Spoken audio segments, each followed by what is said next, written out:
to the shit show. John's not prepared for this at all in any form. I'm ready. Or are you finally ready? I'm ready. You finally ready? You ready to do this? Sure, we can finally do this. Finally. Welcome to Three Hill Guys Podcast, because I've been recording for a couple seconds now. I wanted to catch John while he wasn't paying attention and was still sitting there fiddling with his phone. I was off in La La Land. He was not prepared. He was not prepared. So That's how I get ready. today's topic is one-hit wonders. Were they?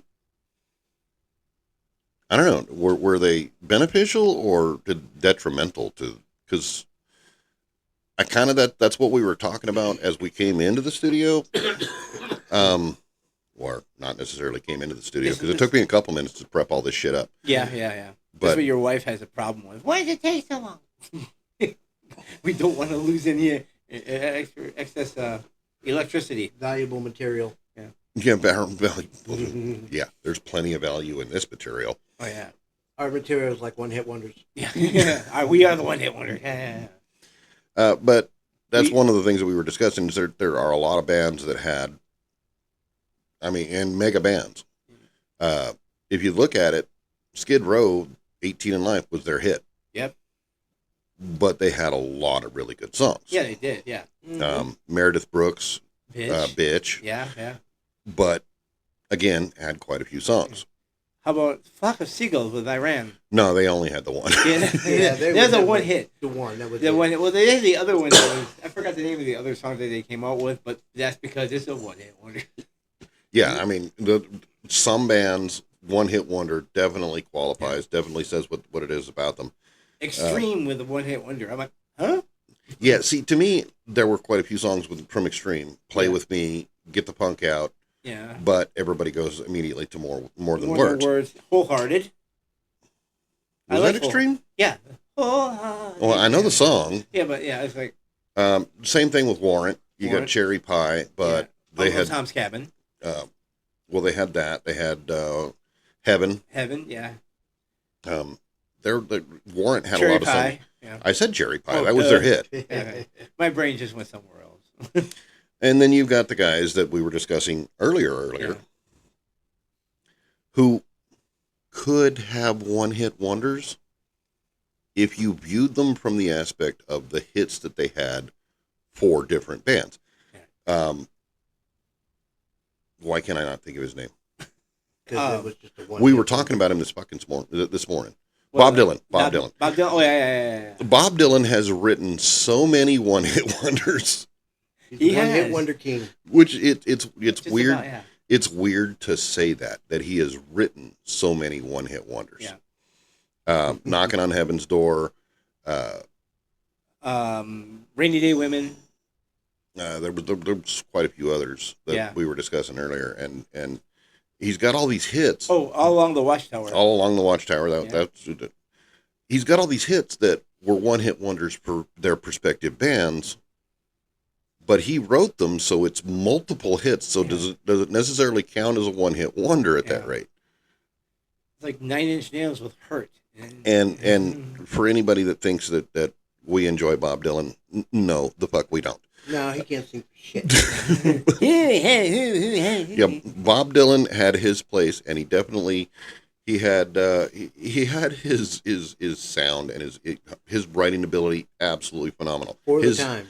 His singing ability, No. not on par. No. No, he wasn't. I have yet to figure out how he ended up in Traveling Wilburys, other than the fact that he was a great songwriter. Yeah. Because everybody else in the band was an actual hit maker, and then you had him who wrote hits, but he himself was a travesty to music. Right. Yeah, it's just kind of his like name.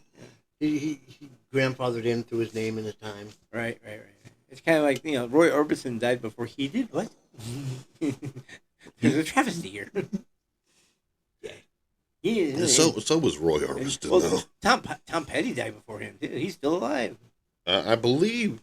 Yeah, he is. Yeah, Bob Dylan's still alive, and most George Harrison's George gone. Harrison's gone. Roy Orbison's gone. Tom Petty's gone. The ELO. What's his name from ELO? The lead singer. Peter something. I can't remember. But yeah, he's pretty still much alive. pretty much every other member of the band is gone. Right. Except Bob Dylan and what's his name from ELO. Bob Dylan is just now reaching his voice age. You know, where his age finally matches the voice. Yeah. Well, yeah, because his voice Yeah. sounded like he was 90 when he was in his 20s. Mm-hmm. But of course, the pack of smokes. and that's part of the thing is you had these great songs that were out there, and I guess maybe that's where I have an issue with the one hit wonder end of it is there are a lot of things that are considered one hit wonders by society. Yeah. Jeff Lynne is his name. Oh yeah, Jeff Lynne. Yeah. There's a lot of bands that only have one hit wonders by society's rules. Right. But they have several other hits that made it to the top 40 or to the top 100 that were great songs, and they have huge fan base over it. It just didn't make it to the top 10. Right. Yeah, they don't count that though. They just want the ones that are the best. Yeah, any of the ones that were in the top 40 or the top 10. Yeah, it's all society That's all. cares Like, about. yeah. And I think that's kind of where the misnomer is, and you put a lot of strain on these musicians for these one hit wonders or for these hits at all that never break that ceiling. Yeah. It's like Right. was it "Take on Me" by Aha? Yeah, that's a one hit wonder. Yeah. I'm like, that was a great song. But that's unfortunate too, because when they make these one-hit wonders, they don't care to go past the one song that makes them known for, and explore into the other good Right. songs that they make, and they're just not known for it. And It was just a great labeled radio that hit. one song. And they want more hits like that. Yeah, and it's like They're like, we need more I songs can't like just this. shit them out every day. You know, it'd be great. Right. And what do you do about, I mean, if you've got a massive spread in generations and genre of music, and you end up with a hit in both generations, does that stop making you a one-hit wonder? You know, that's a good question. I mean, if Yeah. you want to get technical, yes, it would. But if it's Well, because you've got Toto with Africa, Africa. Holding the Line Hold the line. Hold the and Line. Africa. and Africa. right? Entirely different genres. Hold the Line was definitely 70s rock. Africa was definitely 80s pop. So it would be like, I don't know. It's entirely two different generations, two different styles of music, but it's the same band. Dual hit wonders. Right. Dual one hit wonders. Was Rush ever considered a one-hit wonder? Or Rush had Tom Sawyer was Tom considered Sawyer was the 80s. was And- 80s, and then you had Roll the Bones. Roll the Bones. That's right. Yeah. It made it as an actual hit. Free Will, which Free is Will was off good, the yeah. same album, but it's an entirely different style of music. Right. It is. Right. Yeah. Yeah, but you know, Rush is not known for hits. They're not, but No. again, that falls into that category of okay, well, what qualifies as a one-hit wonder? Free Will is very much melody, soft rock. Mhm. Roll the Bones, definitely pop. Tom Sawyer, definitely rock. All hits, entirely different genres, same band. What about like I was watching. I was looking at the list of like Rockwell. Somebody's watching me. That's a No, one, he only had the one. that one. That's a one-hit wonder. This other one, like I said, Men Without Hats, Safety Dance was a one-hit wonder. There are definitely ones out there that only had one hit. There are And very few bands that have one hit wonder and they're only known for one hit wonders. Yeah. Usually fall off the Yeah, whole they fall off spectrum. exactly. Yeah, You I mean- never really hear from them Right. until they start. Oh yeah, this band's touring again, and I'm like, Dexy's Midnight Runners. Dixie. Yeah, that's with Come On, Eileen. with Come On Eileen. Marcy's Playground with Sex and Sex Candy. and Candy, Different, yeah. but they only ever had the one hit. Yeah, that was it. It yeah. was one and done. One Now, and done, sometimes they do get a revised visit, you know, where like the next generation or a couple thereafter be like, oh look, we just discovered this song, and it picks back up again. yeah. Right. But Ice Baby. I don't see them doing anything past that. Yeah, Vanilla Ice only really had the one The hit. one hit. He And he had lived off that. he had a couple of good songs, good-ish songs. Go Ninja, go Ninja, go. What? Teenage I've never heard Mutant Ninja Turtles Tin- 2. yeah. Yeah. Oh, That's from that's, from the original live action movies. Oh, yeah, live okay. action Well, movies. Yeah. That's his like other not really hit, but that's what The Yeah, it second was- hit Yeah. he's ever done with that Home Yeah. Improvement It, show. it was the closest he got. Yeah, the to, closest to he another, got. Yeah, it's another like hit. was it MC Hammer? No, MC Hammer had quite a few hits, and they were all right around the same era and same era, genre. yeah. So he had at least one or two hits off of each album that he had when he was out. Now he has faded into obscurity because nobody listens to his music anymore. Yeah. Um, Yeah, his whole parachute pants thing didn't Yeah, stop for very long. yeah, Can't Touch This and Pump It, and Yeah. and This is what we do, and this is was it Too Legit to Quit? yeah, Too Legit to Quit was a big one. Yeah. Those were all hits, and I think a lot of people, if you talk to if you mentioned MC Hammer and his hits, even musicians and people that are in the music space, I think that's another end of that one hit wonder that might be, because somebody's going to think Pump It, somebody's going to think can't touch this, Yeah. and then somebody else is going to think Too Legit to Quit. Mm-hmm. They're all hits, but people don't see the other hits. They focused on the one that they think about. So where do we draw the line for one hit wonders? I mean, obviously Billboard Top Music, they made their whole existence over doing the what the actual list of hits is. Mm-hmm. But that doesn't mean that they're necessarily the hits that I have. Right. I've got several songs that I've listened to over the years that I thought were absolutely fantastic, and then you find out they never made it to the Billboard list. Yeah, I've heard a lot of those. I've seen lists. I'm like, this is and this one never made. How come this one? It's like, you got a much grander scale that you're dealing with here when it comes to dealing with hits and whatnot. They got, is it played the most play on radio? Is it the most play on MTV or different categories that they have to go by because of the mass amount of people that are. Our scale of one hit wonders is just within our world. So that brings another level into it. Does that mean that the record labels, because the record labels are the ones that are pushing these singles? Yeah. So the record labels are the ones that are deciding what the hits are, really, when it comes down to it. Right, yeah. Because it's what they're willing to request the radio station play. So the radio station is going to play it more often, and that's going to be where it's going to become a hit because people hear it. Versus, here's a good one, Ultimate Sin. Yeah. It was a hit for Ozzy. Same album, Killer of Giants. Much bigger song, much better song. Shot in the Dark. Not a hit. Shot in the Dark was more of a hit than Ultimate Sin. That was played off. They had the videos for MTV before that. Yeah, and that's where the studio really pushed that song. Yep. And I think they dictated what Ozzy's hit was on that particular album. Yeah. And he had several albums. Oh yeah, tons of albums. Yeah. The same thing. Mama, I'm Coming Home. Yep. No More Tears. No More Tears. The No More Tears album. Yeah. I love Desire. Desire was a great song. See, The Road to Nowhere has always been a bigger song on that album than Mama, I'm Coming Home.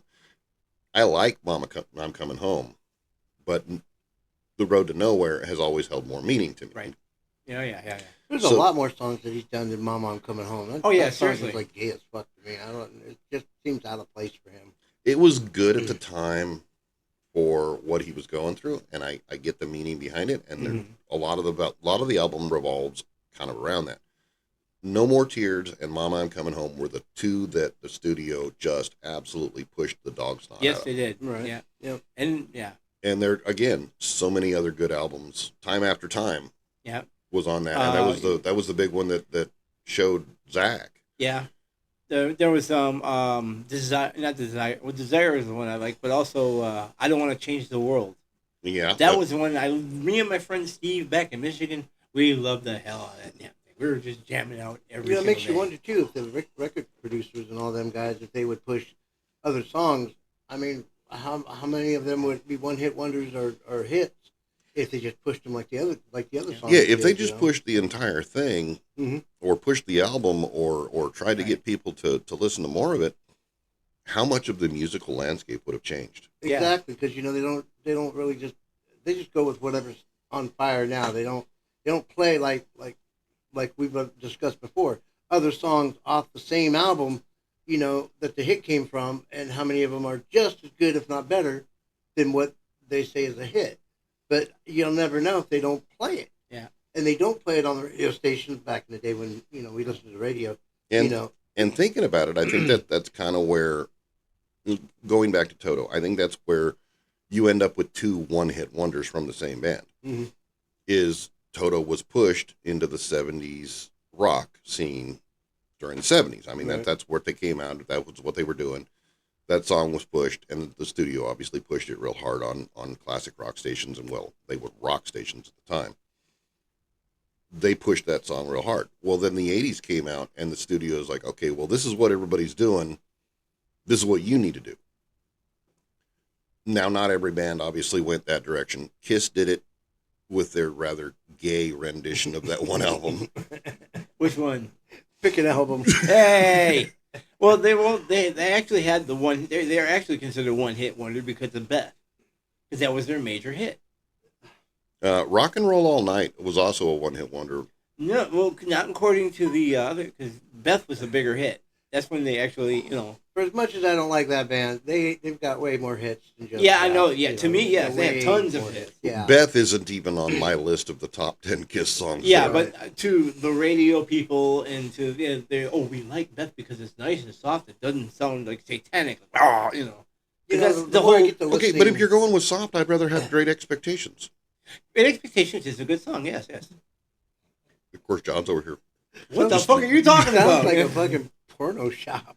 Have you ever heard Great Expectations? Fuck no. You are not far off. Dude, the more I listen to Kiss, I think of theater rock, or like rock opera. That it just seems like that's all they sing about is some fruity shit. going Rock on. opera. Then you want to get into Queensryche, No, that's that. I think he's talking more No. like glam rock. glam rock. Yeah, glam rock. Yeah. That's It's just everything's a musical. It's like, dude, It's a come great on. production. yeah. Yeah, something. The in Who with theater Tommy kids and do. The Who. Yeah, exactly. And it's Pink like, Floyd started that nonsense with making Wall? stories out Stories of yeah. albums. Pink Floyd. Yeah. Well, actually, Yeah, it was but they the did Who it- with Tommy. They had the Yeah, But but they the only Wall did was it out once. before Hooey. They only did it Before- once. before- That's all they needed, But other people, they tried to do that, and it's just crash and burn. In my opinion, with Kiss. Yeah. But whatever. Well, Kiss made their entire career off of their live show. Yeah. Even It was if a you live read show. the history of Kiss, they talk about the band or the studio just absolutely struggling to sign them because they weren't sure how they were going to take the energy of their live shows and translate it to the albums. Right. The music itself wasn't as good as the live show. Now, that's not to say the music was bad. Oh, the music was It great. just wasn't as good as the live show, and they Right. wanted that energy from the live show to make it. And so that took them the longest to try and figure out how they were going to get signed. And and that goes back to the story of them buying a bunch of empty cabinets to make themselves look bigger on stage than they really were, Yeah. because they wanted that show to be massive. And to Which this is day, good. bands still do that. Oh yeah, Yeah. we've discussed that, but that, and I mean, that's the whole one-hit wonder aspect of it. Is it seems like there are two groups between Billboard Music and the studios that are determining what we're going to listen to. Pretty much. It's almost like a WWE match. They already know who's going to win and what direction it's going to go to. And Yeah, because They they're had just, their storyline. storyline, Yeah. well, I think they know closer, Yeah. so they push a bunch of songs that they think are going to be these huge hits, and then they back the one that is doing better. What is it? Dasha with Austin versus Olivia Rodrigo with whatever the fuck that song was. I can't remember the name of the song, but there was the two relatively recent hits. Uh-huh. One of them just got blown the hell up, and the other one kind of, I mean, it was still a hit, but it fell to the wayside. And I can kind of see where the studio is dictating what we listen to. I think whatever catches fire, they just throw gas on it. It's all about making money for them. Yeah. Well, You that's know. all like Metallica when they came out with Ride the Lightning. They sit there and it goes, all these songs are like too heavy. Come out with a song that we can play on the radio. They made one song and they never play that. They played it like once live. Oh yeah, they absolutely refuse to play one. Yeah. Yeah. Oh, no, I'm not talking one. I'm talking one song, not the song one. Yeah. Well, that's the same thing. Is they do their best to avoid playing that song live because it was dictated by the studios that they needed something softer. Not Trapped Under Ice. It was one. I forgot what song. Black, I think, No, is no. Ride the Lightning, wasn't it? No, Ride the Lightning. Ride the Lightning, that era, they were still Metallica at that point. Yeah. Well, you had Call of the Cuckoo, but a lot of those songs were written by Mustaine, and that can be an entirely different episode where we argue about whether or not. Yeah, that's a whole different fiasco. To me, Dave Mustaine was totally robbed when he was. But he's still crying about it now. That's what pissed me off. Escape. That's the song that they refused to, because that was a radio edit. That was a radio. They wanted a song like Escape. And they said, "No, we're not doing it." They said, "Well, you got to come up Rupert with Holmes. I don't know to Escape." Yeah, it was the same. The name of the song is Escape. I heard about it. And I've never heard that song. I've never heard it. I don't think I've ever listened to that It's particular the radio. It's the one the record radio company version? wanted them to play, and they hated it so much that I don't even listen to it. Yeah. Now I got to listen to it. Yeah. Now we got to do it. Now we got to do it. Yeah. That's right after this, we're going to stop, and I'm going to pull it up on, and we'll do it. Yeah. We'll do a reaction to that song. I got to check it out now. Yeah, Escape was the one. There was the radio one. The radio company was like, "Here, this song's good. Play this one." We don't like it, so they've only played it like live. They've only played it like twice because they were going through the whole. Like, well, they've got so many other songs. I mean, Right. Master of Puppets had at least 4 or 5 songs on it that they could tear out, and you had Kill 'Em All and Call of the Cuckoo, Black, and then you get to Blackened. Blackened. Then you get to And Justice for All, and you've got a couple of good songs. So through the generations, they have been able to take the songs that they don't want to do and replace them very easily. Well, yeah. Then they got talk about Metallica. Like they had the one. All they were considered one hit wonder because of Enter Sandman. They are considered a one-hit wonder because of Enter Sandman. Yeah, but now so they could have 2 hits because they also have Nothing Else Matters. No, Sad But True is actually considered the hit off that album. Oh, really? Okay. Yeah, I figured it'd be Nothing Else Matters. Nope, Sad But True. We like this song. It's nice and soft. Both of them songs suck ass. In my opinion. Every damn time I hear about people like we're rappers and we listen to rock music, so we're gonna listen to Metallica. This is the most popular song, and it's Nothing Else Matters. I'm like, they have a bigger catalog than that? They've got a catalog. Yeah, look through a little bit. Shit they can think of. The first time they come up with on all the reactions I hear are the ballads. Yeah. Yeah. The little softcore fucking. It's like it kind of reminds me of Mammoth when they came out with their video for their one song. It's like they had Danny Trejo in the video. It goes, we don't like any loud music. Just play ballads. I'm like, oh my fucking god. Be Kiss. Play. Who's the drummer? Oh, you play. Oh no, you want to talk about a band that shifted gears entirely. If we're gonna go, we don't like the hard stuff. Let's do ballads. Extreme. Oh God. They're very talented too, and that's a shame.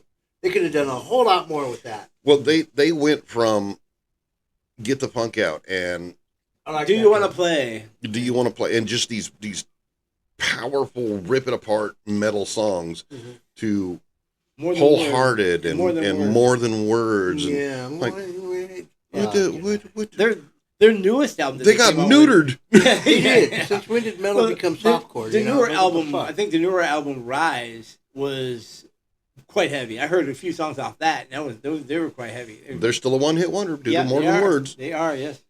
So, with that being said, what are your one-hit wonders? What are the ones that you think were just an absolute? And I'm not saying the one-hit wonders that are straight one-hit wonders. I'm saying the ones that you get mad to find out that this band is considered a one-hit wonder. What other songs do you absolutely love from them? Extreme, Metallica, Anthrax. Pick a band. We're not being. You could even go country and pop and rap. I mean, no rap. I don't know enough about it to keep a conversation with it. Well, but other people like it. So I mean, it's very popular right now. Yeah, and it's been popular for the past 10, 20 years. And that's the thing. That's the question. what bands do you think were cheated out of their success because they were labeled a one-hit wonder, and everybody just kind of ignores the entire rest of their catalog? Right, right. Because there are these massive, massive bands out there that have been overshadowed by the fact that they had a hit and then just it's gone. Yeah. Winger with 17 and Warrant with Cherry Pie. They had so many other great White songs. Lion with Wait or When the Children Cry. Hell, even Europe. Europe, yeah. Final Countdown. Yeah. And they had songs that were all over the radio and people loved Cherokee, them. And, Rock the Night. and everybody thinks of, Yeah. Final Countdown. Final Countdown, yeah. There was their big one-hit wonder. They even had Carrie for a ballad. Yeah. Yeah. So that's the question. What do you think that bands were overshadowed by their one-hit wonder? And which band do you think was robbed of their ability or their place in musical society by being labeled a one-hit when they had so many others? And with that, we appreciate it. Like, follow, and subscribe to see more of us three idiots doing stupid shit. The next video up, I think we're going to do the escape video because We have to know. Tim has talked us into it, and now we have to know. Inquiring minds. So we'll see you all next time. Have a good one, guys. Everyone, peace out.